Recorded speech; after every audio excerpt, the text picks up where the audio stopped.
அனைத்திந்திய அண்ணா திராவிட முன்னேற்ற கழகம் கூட்டணியை நம்பி ஆரம்பிக்கப்பட்ட இயக்கம் அல்ல என்றும் மக்களை நம்பி துவக்கப்பட்ட கட்சிதான் அதிமுக என முன்னாள் அமைச்சர் கோகுல இந்திரா பெருமையுடன் தெரிவித்தார். திருவள்ளூர் மேற்கு மாவட்டம் பூண்டி ஒன்றியத்தில் புரட்சித் தலைவியின் பிறந்தநாள் பொதுக்கூட்டம் நடைபெற்றது. ஒன்றிய செயலாளர் எஸ். மாதவன் ஏற்பாட்டில் நடைபெற்ற இந்த பொதுக்கூட்டத்தில் முன்னாள் அமைச்சர் பி. ரமணா தலைமை தாங்கினார். பொதுக்கூட்டத்தில் பேசிய முன்னாள் அமைச்சர் கோகுல இந்திரா, கழக பொதுச் செயலாளர் எடப்பாடி கே. பழனிசாமி தலைமையில் திமுக இரும்பு கரம் கொண்டு எதிர்க்க வேண்டும் என்றும் வலியுறுத்தினார். இதைத் தொடர்ந்து 500க்கும் மேற்பட்ட பொதுமக்களுக்கு நலத்திட்ட உதவிகள் வழங்கப்பட்டது.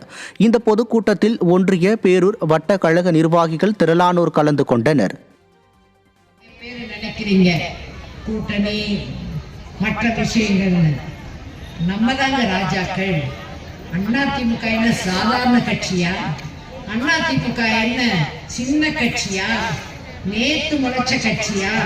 இல்ல, புரட்சி தலைவர் ஊழல் சக்திக்கு எதிராக, குடும்ப ஆட்சிக்கு எதிராக ஆரம்பிக்கப்பட்ட கழகம்தான் இந்த அனைத்து இந்திய அண்ணா திராவிட முன்னேற்ற கழகம்.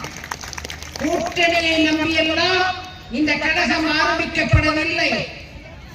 மக்களை நம்பி, மக்களோடு மக்களாக வாழ்ந்த தலைவர்கள் ஆரம்பித்து வளர்த்த கட்சி. இன்றைக்கு அதை கட்டி காப்பாற்றிக் கொண்டிருக்கக்கூடிய நம்முடைய பொதுச் செயலாளருக்கு நம் அனைவருடைய கரங்களையும் ஒன்று சேர்த்து இரும்பு கரம் கொண்டு எதிரிகளை அடக்கக்கூடிய நிலையிலே இருக்கின்றோம்.